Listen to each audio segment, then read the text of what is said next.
We had a drugged out Daredevil Jeff Hardy throwing himself off a 55-foot balcony. Wrestling is back, guys. Welcome to your AEW Dynamite review for the 23rd of March 2022. And in all honesty, I mean, apart from Jeff Hardy literally throwing himself off a massive, what you don't know what you call it, balcony, ledge or whatever you want to call it. Apart from that, again, another mediocre show, another garbage show, another show that I really didn't want to see. So we're going to go through what happened, not necessarily in order. I'm just going to go through the crap. I mean, this show's shite, let's be real. This is fucking horrendous. We'll start with Layla Hirsch and Red Velvet. They have a match. It's the rubber match. It's 1-1. Layla Hirsch pulls out a wrench from underneath the ring. She gets in the ring. The ref stops her, takes the wrench off her. The ref is distracted. It turns out Layla Hirsch has got another wrench in her pants. She brings out the wrench, hits Red Velvet, gets the win. Then Statlander comes out. She was banned from ringside during the match, but when the match is over, so Statlander comes out, starts beating up Layla Hirsch, goes to throw Layla Hirsch, and moves Layla Hirsch about 2 inches off the ground. I mean, Chris Statlander's supposed to be this big, powerful woman. She tried to launch Layla Hirsch across the ring, and Layla Hirsch, I don't know if she sandbagged her, or maybe Chris Statlander's not that strong, but she barely moved, and then Layla Hirsch left the ring and walked up the ramp, and I guess we're going to get another match between these two. I don't want to continually, bash Layla Hirsch, because it's not her fault, but she's so fucking small. And her body just doesn't look right. She looks like a dwarf. She's got like the signs of a dwarf, where she's got like the chubby legs and stuff like that. It's not like she's just a short person. She's not like Selena Vega is short, but Selena Vega has got like a normal shaped body. Layla Hirsch has got a Hornswoggle type body. No shit, man. No joke. And again, it's not me bashing her, I'm not making fun of her, but I cannot take Layla Hirsch seriously as a pro wrestler. It's the same with John Silver, and we'll talk about him later, but you can tell this John Silver guy, and just like Layla Hirsch, it's not just that he's small, his body is out of proportion. I mean, it is what it is. His body's out of proportion. Rey Mysterio's a small guy, but Rey Mysterio is not, he doesn't look like a fucking dwarf. These two do. These two have just out of proportion bodies. They've got like chubby fat legs, chubby arms. They don't really move correctly around the ring. They do not walk around. They don't move freely like a normal person moves. They move like, come on, I'm not bashing her here, but I mean, it is what it is. I just can't take Layla Hirsch or John Silver seriously in this company. I can't.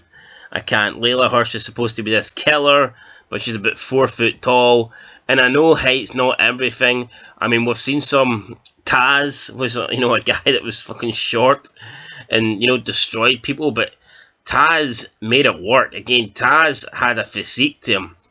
Taz didn't look like he was deformed, and Layla Hirsch and John Silver do. It's as simple as that. I mean, Layla Hirsch she's really pretty. I mean, she's a nice looking girl, and I'm not trying to, bash her or anything like that, but in terms of a wrestler, I just cannot take this person seriously. I look at her, I mean, I look at Chris Statlander, and I'm thinking, how is this supposed to be competitive? You've got this Chris Statlander, a big, physical woman who's, tall and looks powerful, and then she's taking on this short, disformed fucking, I don't get it, man. This midget. It's essentially a midget. So, yeah, midget wrestling in AEW. But yes, Layla Hirsch beats Red Velvet. We then had, what else did we have? We had the Blackpool Combat Club. This storyline's fucking terrible. It was Moxley and Bryan. They defeated the Ferocity, the Blondes. I'll just call them. I don't even know what their name is. The Blondes. We'll call them the Blondes. Pillman and some other guy, Garrison. They've got a hot chick at ringside, but she for some reason she wears an eye patch and she looked depressed. But she is pretty hot, so I don't know why they don't show her more. But nah, she was just sitting on the steps feeling sorry for herself. The team of Bryan and Moxley win. Of course they're going to win. It's not like they're going to lose here. And then Regal gets in the ring. I can't believe AEW's got William Regal and this is what they're doing with him. They're doing some stupid shit with this. And then Moxley says the only person's opinion that's ever mattered to him is Lord William Regal, right? Now, I'm a massive William Regal fan. I love William Regal. But Moxley's almost putting William Regal on a pedestal as if, William Regal's this, god in wrestling and no one comes close. And I mean, William Regal's never even a world champion. I mean, he never even got a sniff of the belt. I think he might have had one championship match, and it might have been in a championship scramble around 2008, 2009. Now, don't quote me on that, but that, and I don't know if he might have had a title shot in the ruthless aggression attitude era, but I mean, who knows? I wouldn't bank on it, but overall, I mean, William Regal, I mean, I love the guy, but I mean, Moxley's making it as if he's, this... the Mount Rushmore wrestling should just be William Regal, William Regal, William Regal, William Regal. I mean, come on. I mean, William Regal's good, but they're making it as if William Regal's like the god of professional wrestling, and he's just not. In my opinion, he is arguably... I would actually say he is the best...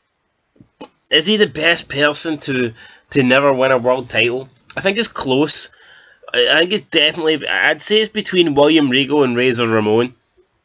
I would say it's definitely between those two. The best not to win a world title. Then I'd probably put Owen Hart in third place. But this whole talk about William Regal being a god, I certainly don't see it. But yeah, not a fan of this. Then we had CM Punk take on Dax Harwood in a 50-50 match that went on pretty long. I mean, Punk's supposed to be this main event guy. Punk's supposed to be this star. But he's in a fight to the death with Dax Harwood. I mean, come on. Could you imagine Cena in his prime and he's going 50-50 with like a Tyson Kidd or something like that, for 15 minutes? It would never have happened. He would have been squashed. And CM Punk should be squashing this guy.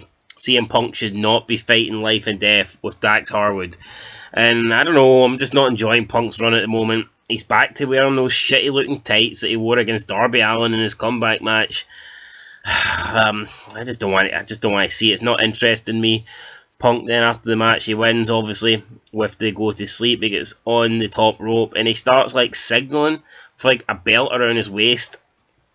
And then the commentator's like, oh, CM Punk wants to win a title, but what title does he want to win? And it's like, what do you mean what title he wants to win? See if Hogan came back in 2002 and he's like, I want a shot at the title. Or if Austin comes back and Austin starts signalling a strap around his waist, do you think Austin is going to challenge for the European title? Do you think Austin wants to cut his fucking dick off and challenge for the Women's Championship? No, right? The main eventers, Austin, Hogan, those guys, there's one title, right? There's only one title for them, and it is the world title. So why the commentary team marking out and making out they don't know what championship CM Punk's going after?